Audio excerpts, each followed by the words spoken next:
Hello girls and boys. I'm going to tell you a Christmas story today.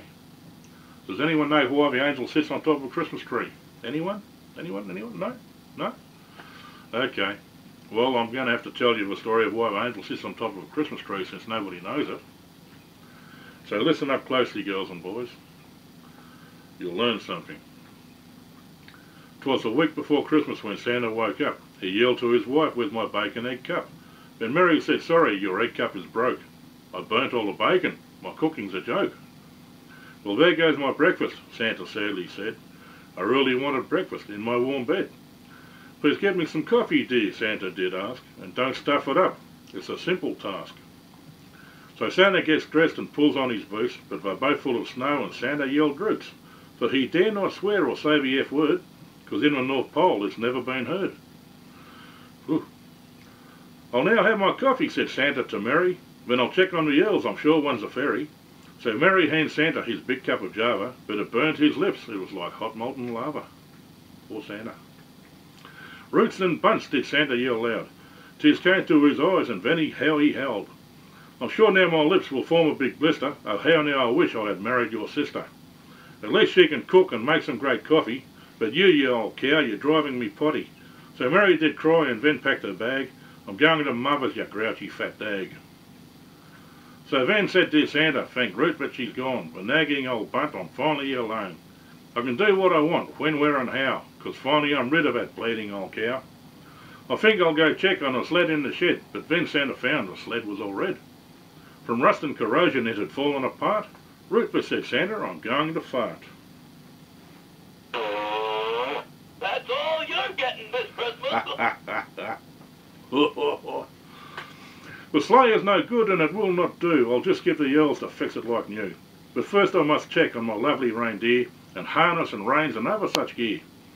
So off Santa went to the reindeer stable, where he found Rudolph hanging from a steel cable.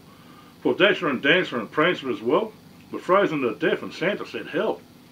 He saw Vixen and Comet and poor little Cupid. They had murdered each other, how bloody stupid. And Donner and Blitzen, they too were dead. "Bugger me," said Santa, and then shook his head. "Things are real bad, they can't get much worse. But buggered if I'm going to pay for a hearse. And with all their bodies, what shall I do?" "I know," said Santa, "I'll cook up some stew. I'll go see the elves who are making the toys and hope there's enough for all girls and boys. And now I have to tell them to go fix the sleigh, and that they'll have to pull it come Christmas Day." To the toy factory went Santa to give the bad news, but when he arrived it gave him the blues. For the elves were on strike, no toys to be seen. Nothing was built, so what does this mean? Ooh. It means there's no Christmas this year. No laughter from children, only a tear. So Santa said, "Ruthless, you bastards are sacked, and you'll not get your severance," he told them with tact. So Santa went home to have a stiff drink, to drink some neat whiskey and then try to think. "Good grief," Santa said, "the reindeer are dead, and what's even worse, no breakfast in bed. The missus is gone, there was snow in my boots, the sleighs got put and the elves in cahoots. To strike right on Christmas was rather quite weak. If I drink lots of whiskey, it won't look so bleak." So Santa got sloshed as he thought of his day. He said, "Sod bloody Christmas, I wish it was May, and I'm getting pissed off with this flaming job, so I think I'll find work with some other mob." As Santa drank more, he got worse and worse. On his third bottle, he started to curse. But then came a knock on Santa's front door. "Shit," said Santa, "I hope it's a whore." But then came a small angel with a tree on his shoulder. He said, "Hello, Santa, could it get any colder? I see you're all warm with your fireplace lit. I brought you your Christmas tree. Where shall I put it?"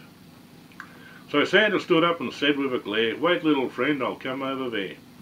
Santa walked to the angel while holding his glass, and then jammed a tree up the angel's arse. "You can stick your damn tree where the sun doesn't shine, and you may think that I'm way out of line, but I'm going to Barney to open a liquor store, 'cause I don't give a shit about Christmas no more." And that, girls and boys, is why the angel sits on top of a Christmas tree. Now you know.